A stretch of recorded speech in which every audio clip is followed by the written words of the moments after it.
மல்லிகை முல்லை குழந்தை மந்தாரம் என்று சொல்லக்கூடிய எண்ணற்ற வாசனாகி வளரெல்லாம் பறித்து வந்து தங்களுடைய திவ்ய பாதங்களை பன்னீரால் கழுவி என்னால் குறைத்து ஜோடான கோடி நமஸ்காரம் செய்தேன்.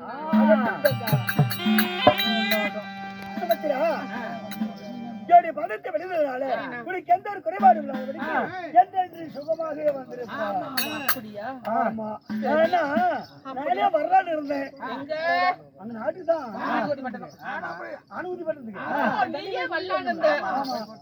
சீடு கொடுக்கணும் அதெல்லாம் பண்ணணும் மாறணும் அதெல்லாம் போட்டு வச்சிருக்கிறல அதுக்காக தான் வந்தேன் புறப்பட்டு நீ வந்துட்ட என்ன விஷயம் நீ புறப்பட்ட நான் வந்துட்டு சரி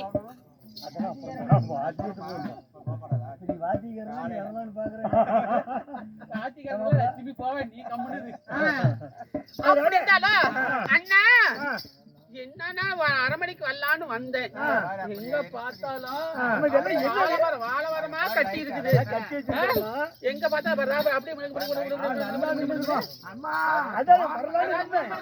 லைட்டா எரியுது.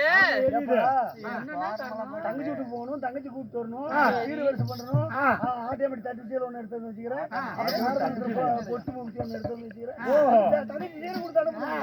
அதுக்காகத்தான் நானே வந்து உன்னை கூட்டிட்டு வரலான்னு இருந்தேன். என்ன சமாச்சாரம் என்ன காரணம் எதுக்கு வந்துக்கிறேன்னு கேக்குறேன். அண்ணா என்ன போய் ஒரு காரணம் என்ன விஷயம் இருக்க போகுது. அதாவது ஒன்னும் விஷயம் ஒரு காரணமும் கிடையாது. அதாவது என்னுடைய மகனை வளர்ந்து வாலிபம் ஆயிட்டான். உமா வளர்ந்து வாலிபானத்துக்கும் இருக்கிறதுக்கு என்ன பாது உமா வந்தது எனக்கு எப்படி தெரியும். உனக்கு தெரியாதே இருக்குது. என் மகன் வளர்ந்து வாலிபம் ஆயிட்டான். அதே போல உன் மகனுக்கு வாழ வச்சுட்டியா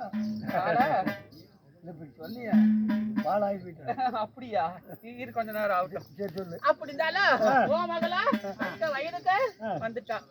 ஏமாவளா எனக்கு தெரியாது வந்துட்டாளா உனக்கு தெரியாது இப்படி வருவா.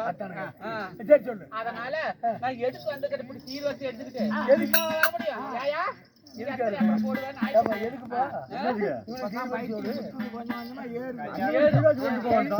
பாரு எப்படி அதனால என்ன விஷயமா வந்திருக்கு தெரியுமா. என்ன விஷயம்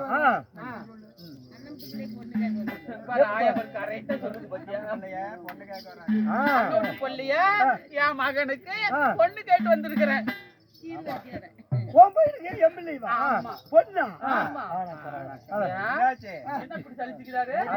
என்ன குறைச்சல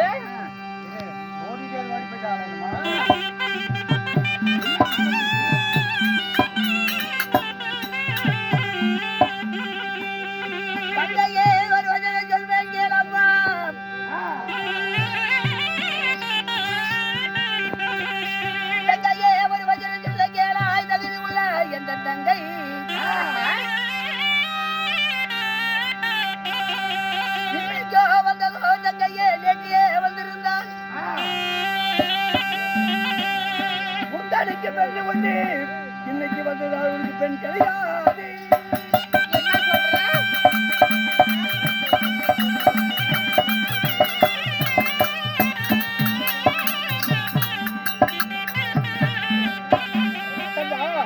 பெண் கேட்பது நியாயம் இல்லைன்னு சொல்லல. ஏன்னா இன்னைக்கு வந்த தங்கச்சி நேற்றே வந்திருந்தா உனக்கு பெண்ணு உண்டு. இன்னைக்கு என் மகளை ஒரு மகனுக்கு நான் பெண் கொடுக்க முடியாது. டெல்லி அஷ்டாவட்டாளக்கூடிய துரியன் மகனாகி ரகுமாரனுக்கு நான் நிச்சயம் செய்து விட்டேன். வைக்கிறதுக்கு தான் திருமணம் தவிர உன் மகனுக்கு நான் பெண் கொடுக்க மாட்டேன். இன்னைக்கு வந்து நேற்றே வந்திருந்தா பொண்ணு தந்திருப்பேன். இப்ப துரியோதனமாக லக்னகுமாருக்கு நான் நிச்சயம் செய்துட்டு சொல்றிய. கொஞ்ச நாத்து உனக்கு அறிவு இருக்குதா? ஓ இப்ப அறிவோட தான் வந்திருக்கிறேன். அறிவோட தான் வந்திருக்கிறேன். உனக்கு அறிவு இருக்குதா? பொண்ணு போயிடும் வெட்டி அதுக்கு பிற்பாடு நீ அறிவோட வந்திருக்க. போய் திடீர்னு முடுக்கு ஆறு அதனால ஏன்னா கொஞ்ச நேரம் கொஞ்சம் அறிவு இருக்குது அவனுக்கு அவரே கேக்குறப்ப எங்களுக்கெல்லாம் எதிரி அவரே கேட்டா யாரு அவரே அவரு பாவம் அவன் அண்ணன் பாவம் அவரு சிவனேன்னு உட்கார்ந்துட்டு இருக்கிறாரு அதனால இல்ல கொஞ்ச நாள் அறிவு இருக்குதா எனக்கு அறிவு இல்ல. அந்த துரியாதன மட்டும் எதிரிங்க நான் அறிவில்லாத இருக்கிறேன் ஏயா அறிவில்லாத இருக்கிறேன் என் தங்கச்சி பாரு அறிவோட வர எங்க பூ வச்சுட்டு வரேன் பூ வைப்பீங்க இல்ல இப்படி அந்த வெட்டப்படி அதனால ஏன்னா எங்களுக்கா அது துரியாதன மட்டும் எதிரி எனக்கு எதிரினா என்ன சமாச்சாரம் தெரியும் எதிரி பத்தி நான் பெண் கொடுத்துட்டேன் நான் உறுதி நிச்சயம் பண்ணிட்டேன் நீ என்ன வந்தியா திருப்பி போ இல்ல இரு கல்யாணம் எல்லாம் முடியட்டும் சீர் வரிசை கொடுத்து அனுப்புறேன் நீ கிளம்புவ 2 வேளை சாப்பிடு 3 வேளை சாப்பிடு என் வீட்டுல சாப்பாடு இல்ல நீ சாப்பாடு போட்டு நான் சாப்பிடணுக்குதா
ஒரு வார்த்தை ஏய் ஓய் நடந்தது என்ன நடந்தது போது உன் கூட பிறந்த தங்கச்சி நான் இருக்கேன் ஒரு வார்த்தை ஒரே ஒரு வார்த்தை நீ கேட்டியா அதாவது என்னோட பொண்ணு அந்த துரியனோட மகனுக்கு தரன்னு ஒரு வார்த்தை கேட்டியா நீ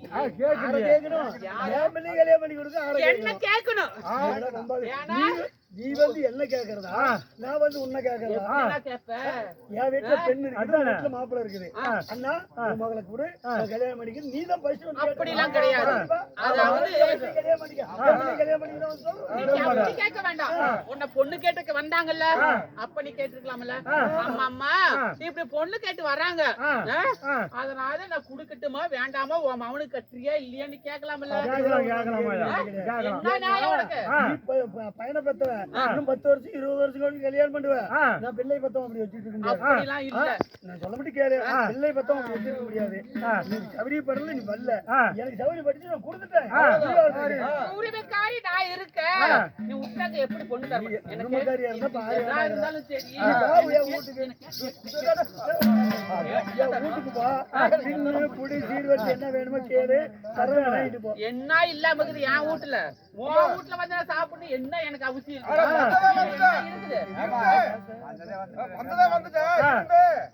கல்யாணம் தின்னுட்டு சீர்வரிசையில வாங்கிட்டு போயிரு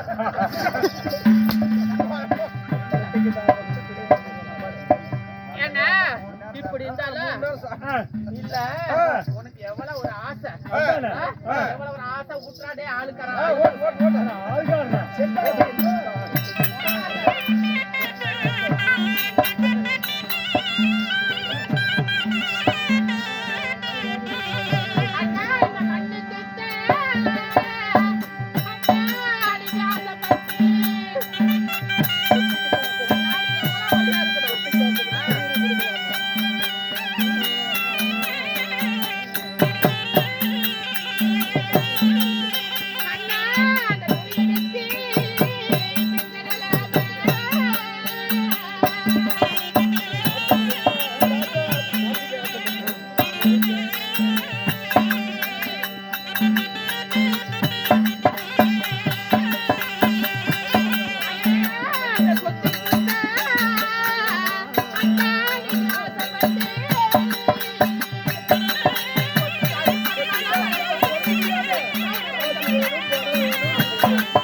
நியாயமா ஆமா இந்த நாட்டுக்கு ஆசைப்பட்ட துரிய மகனுக்கு பொண்ணு தரேன்னு சொல்றீங்களே இது ஒரு நியாயமா தங்கையாகப்பட்ட என்ன ஒரு வார்த்தை கேட்டிருக்கலாம் இல்ல பெண் வீடுங்கிற வீட்டுக்கு மாப்பிள்ளை வீட்டுக்கு தான் வரணும் ஆனா மாப்பிள்ளை தேடி பெண் வீட்டு போறது இல்ல சான்ஸ் கிடையாது அதனால இப்ப நீ உரிமைக்காரி சொந்தக்காரி சொத்துக்கு ஆசைப்பட்டேங்கிற சொத்துக்கு ஆசைப்பட்டு தான் என் மகளை கொடுக்குறேன் ஏன்னா உன்னை அந்த பாண்டவர்களுக்கு கொடுத்து என்ன கதி ஆகுது கனவு மாதிரி உணவு இருக்கிறாங்களா காட்டுல தெரியுறாங்க வெள்ளச்சோர மிதமதியாக தெரியாங்க அந்த கண்டவனுக்கு போற பசங்க அந்த பசங்க பத்த பையனுக்கு போய் பிள்ளை கொடுக்கணும் அண்ணா ஒரு வார்த்தை ஒரே ஒரு வார்த்தை என்ன பத்தி நீ 1000 பேசு உன் கூட பிறந்தவன் நானு நான் கேட்டுக்குவேன் ஆனா என் புருஷனை பத்தி பேசுறதுக்கு உனக்கு ஓகிது கிடையாது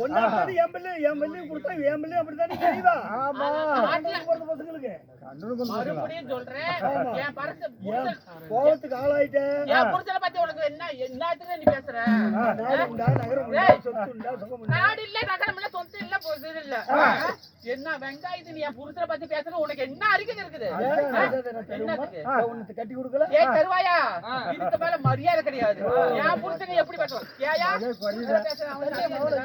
மரியாதை இருக்குதா இல்லையா கருவாயா கேட்ட கருவா பத்தி அப்ப மத்தியானத்துல மாமியா கிட்ட போனவன் கோழி குஞ்சு திட்டி என்ன பத்தி புருஷா பத்தி பேச உனக்கு என்ன அறிக்கை இருக்குது ஏய் மரியாதையோட போன என்ன மரியாதை கல்யாண கோலத்துல வந்து நீ ஏதாவது கசமசு உடம்பு புடிச்சு போயிடும் யாருக்கு கொடுக்குது ஒரு சாப்பிட்டு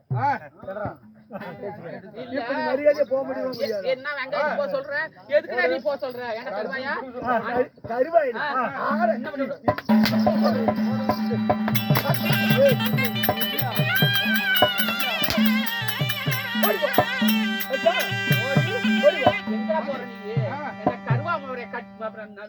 நல்ல நல்ல வார்த்தையை கூட பிறந்தவன் பாக்குற என் புருஷனை பேசுற நீ யாரு என் புருஷனை பத்தி எதுக்கு பேசுற என்னத்துக்கு என் புருஷனை பத்தி பேசுற நீ உங்ககிட்ட இதுதான் ஆள் கட்டி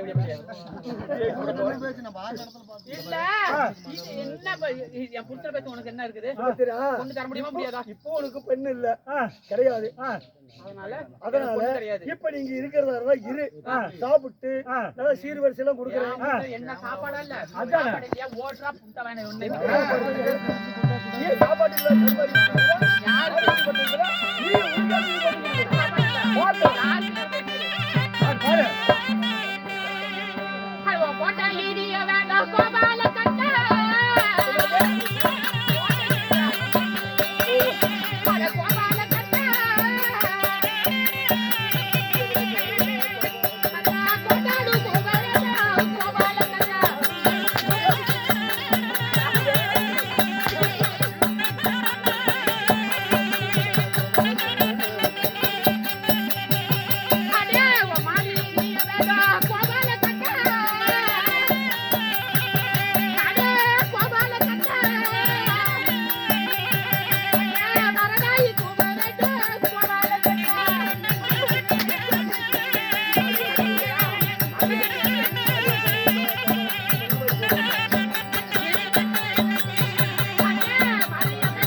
என்ன என்ன பாத்து கேவலமா நினைச்சிட்டு இல்ல என் புருஷல காணுதல் தெரியுறா தன்னந்தனியா இருக்கிறது என்ன பண்ணுவான்னு பிடிச்சியா அரே உன் கோட்டை இடிய வேணும், அங்க கோட்டா பூவ வேணும், உன் மாலை இடிய வேணும், அந்த மரநாய் கட்ட வேணும்டா.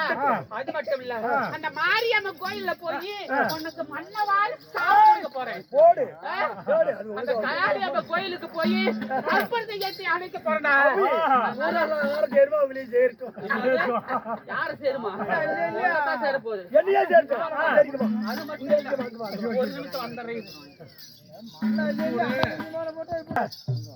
நீ செத்தின்னு வச்சுக்கோ, செத்து போயிட்டா அப்ப வந்து நான் உனக்கு ஒரு கோடி போடணும். பிறந்து தங்கச்சின்ட்டு கூட பிறந்தா தங்கச்சின்ட்டு. அப்படி நான் செத்துட்டால பிறந்த விட்டு கோடி நீ ஒண்ணு போடுவ, நீ ஒண்ணு போடுவல்ல. அந்த கோடிய இப்பயே நான் போறேன். நீ செத்தாலும் சரி போனாலும் சரி உனக்கு என்ன போடு போடு. அதனால நீ செத்தாலும் வர மாட்டேன், நான் செத்தாலும் நீ வராது. அவன் போட்ட நான் போட மாட்டேன். நான் உயிரோடு இருந்து நீ செத்தீனா உனக்கு ஒரு கோடி போடுவேன். நீ செத்தீனா நான் உயிரோட கோடி போடுவேன். இப்ப நீ சாவாதிய உயிரோட கோடி போடுறேன். புடிச்சுக்க திரும்பி பாக்க இரு. என்ன நீ அவசரம் உனக்கு? உன்கிட்ட இந்த மாதிரி என்ன நாயோ என்ன உன்கிட்ட நம்ம பேசுன எனக்கு அவசியமா இருக்குல்ல. என் அண்ணி இருக்கிறா என்ன நீ போட்ட கோடி நான் போட்டுக்கிட்டேன். நீ போட்டுக்க, அப்படியே தான் போக போற விடு. அதனால உன்னதான் சேரு என்ன சேராது. பாக்கலாமா? பாக்குறேன். என்ன பத்தி உனக்கு தெரியாது. கருவாயா ஒண்ணு நீ பிரிச்சாலும் சரி என்ன ஒண்ணும் பண்ண முடியாது. நீ அடுத்த வீட்டு பேசிக்கலாம். உன்னோட கதையெல்லாம் எனக்கு தெரியும். அதனால நீ சிரிச்சாலும் எண்ணையெல்லாம் ஒண்ணுமே பண்ண முடியாது. அதனால வர போயிட்டேன். டேய் சுமித்ரா, நீ எங்க போய் பொண்ணு கேக்குறீங்க போய் கேட்டுக்க. அப்படியா? வரேன் போய். உன்கிட்ட நம்ம கேட்கணும் அவசியம் இல்ல. நீ போடா ஃபர்ஸ்ட். டேய் போடா கருவாயா. அண்ணன் மதிப்பு இல்ல. அண்ணன் அண்ணனா அண்ணனே மதிப்பு இல்ல. அண்ணன் மதிப்பு இல்லப்பா. நீ வச்சுக்கோ. ஆமா நான் தான் தங்கச்சார நீடு வச்சுப்பா. அதான் இன்னுமே நீங்க நானும் வைப்பேன். ரிட்டர்ன் ஆயிட்டாரு. தேவல்ல போன்ட்டு. அதனால ஓடி போயிரு. ஒழுங்கா தங்கச்சி அடி வாங்கின பேர் வேண்டாம். எப்படின்னா கீழே வைக்கிறதா இல்ல. போட்டா குடி நீ தான் குடி பாக்கும். பொண்ணு இல்லன்னு போயிட்டாரு. நான் சும்மா விடுவனா? அன்றைய தினத்துல நானும் எங்க அண்ணியும் ஒரு சத்தியம் செஞ்சிருக்கிறோம். எப்படி தெரியுமா? எங்க அண்ணனோட அரமனைக்கு நான் வந்திருந்தேன். அப்படி வருகின்ற பொழுது நானும் வீட்டுக்கு தூரம் ஆயிட்டேன். புரியுதா? நானும் வீட்டுக்கு தூரம் ஆயிட்டேன், எங்க அண்ணியும் வீட்டுக்கு தூரம் ஆகிட்டாங்க. அப்பொழுது நாங்க என்ன செய்தோம்? கங்கைக்கரைக்கு குளிக்க போனோம். அப்படி குளிக்க போகும்போது நான் எங்க அண்ணி கிட்ட சொன்னேன், எப்படி தெரியுமா? அண்ணி, அதாவது இப்படி நம்ம 2 பேருமே வீட்டுக்கு ஒட்டுக்கா தூரம் போயிட்டோம். ஆனா நாம கர்ப்பவதி ஆகி என்னுடைய வயசுல ஒரு ஆண் மகனோ உன்னுடைய வயசுல ஒரு பெண் மகளோ பிறந்து அப்படி வளர்ந்து வாய்ப்பவனா நீ இத பெண்ணாகப்பட்டவளை எனக்கு கொடுக்க வேண்டும், என்னுடைய மகனுக்கு கொடுக்கணும் அப்படின்னு சத்தியம். அது மட்டும் இல்ல, உன்னோட வயசுல ஒரு ஆண்மக பிறந்து என்னோட வயசுல ஒரு பெண் குழந்தை பிறந்தாலும் நீ எனக்கு கொடுக்கணும், நான் உனக்கு கொடுக்கணும் சத்தியம் அப்படியே செஞ்சுட்டோம் நீங்க 2 பேரும். ஆமா. அதனால இந்த மாதிரி என் அண்ணன் கிட்ட பேசி என்ன புண்ணியம்? அண்ணி இருக்கிறா, எங்க அண்ணி இருக்கிறா, எங்க அண்ணி எனக்கு ஏகப்பட்ட பாசம். பொழுதுக்கு வள வள பேசக்கூடாது. கிட்ட அண்ணிகிட்ட போ சொல்ல முடியல. அண்ணியோட போ, நீ பொண்ணோட போவா. பொண்ணோட போவா. அதனால எங்க அன்னைக்கு என் மேல எவ்வளவோ பாசம். நான் போய் கேட்டேன்னா இல்லன்னு சொல்ல மாட்டான். எங்க அண்ணன் கிடக்குறான், அவன் கருவா மூஞ்சிக்காரன். அதனால எங்க அண்ணியை பார்க்க போறேன்.